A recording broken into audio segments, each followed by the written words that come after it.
Hello, ഈ മന്ദം ഇറങ്ങി പോകുന്നത് വേറെ എവിടേക്കല്ല കേട്ടോ, ചെറുതായിട്ടൊരു ചായ എടുക്കാൻ വേണ്ടിയിട്ട് പുറത്തേക്ക് ഇറങ്ങിയതാണ്. എവിടെയും പോകാത്ത ദിവസങ്ങളിൽ ഇങ്ങനൊരു ചായ ഞങ്ങൾക്കിപ്പോൾ ഒരു പതിവായി മാറിയിട്ടുണ്ട് കേട്ടോ. നൈറ്റ് പുറത്ത് പോകുന്ന പറയുന്നത് തന്നെ വേറെ ഒരു വൈബാണല്ലേ. ലൈറ്റും കാര്യങ്ങളൊക്കെ ആയിട്ട് നല്ല രസമാണ്. പിന്നെ ചെറിയ മക്കളൊക്കെ ഉണ്ടെങ്കിൽ ഓൽക്കും നല്ലൊരു എൻജോയ്മെൻ്റ് ആണല്ലോ. നമ്മൾ റൂമിൽ നിന്ന് കുറച്ച് ട്രാവൽ ചെയ്തിട്ട് T20 ചായ അടിക്കാമെന്ന് വിചാരിച്ചിട്ട് അങ്ങനെയാണ് കേട്ടോ ഇറങ്ങിയിട്ടുള്ളത്. അപ്പോൾ അതാ അവിടെ എത്തിയിട്ടുണ്ട്. പിന്നെ ഈവനിങ് ഒന്നും അല്ലാത്തതുകൊണ്ട് തന്നെ സ്നാക്സൊക്കെ ഏകദേശം കാലിയായിട്ടുണ്ടാവും എന്നിങ്ങനെ പറഞ്ഞിട്ട് ചായയൊക്കെ ഓർഡർ ചെയ്യാൻ വേണ്ടിയിട്ട് പോയിട്ടുണ്ട് കേട്ടോ. എന്താണ് കൊണ്ടുവരുന്നത് എന്നുള്ള ക്യൂരിയോസിറ്റിയിൽ നോക്കിയപ്പോൾ പപ്സും നെയ്യപ്പായിരുന്നു കേട്ടോ അതിലുണ്ടായിരുന്നത്.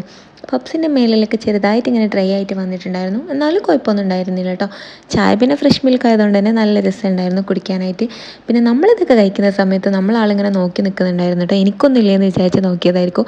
അപ്പോൾ ഓൾക്ക് ഓർഡർ ചെയ്ത ജ്യൂസ് എത്തിയത് ലാസ്റ്റായിരുന്നു കേട്ടോ. പപ്സിൻ്റെ ഉള്ളിലൊക്കെ സോഫ്റ്റ് ആയിരുന്നു കേട്ടോ, കുഴപ്പമൊന്നുമില്ല. പിന്നെ ജ്യൂസ് കിട്ടിയപ്പോൾ തന്നെ അതിൽ സ്ട്രോ ഇടാനുള്ള ടൈമൊന്നും ഉണ്ടായിരുന്നില്ല. പിന്നെ കുത്തിത്തൊളിച്ച് സ്ട്രോ ഇട്ടെടുത്തിട്ടോ. അപ്പോൾ ഇത്ര ചെറിയൊരു വീഡിയോ. ബൈ, അസ്സലാമു അലൈക്കും.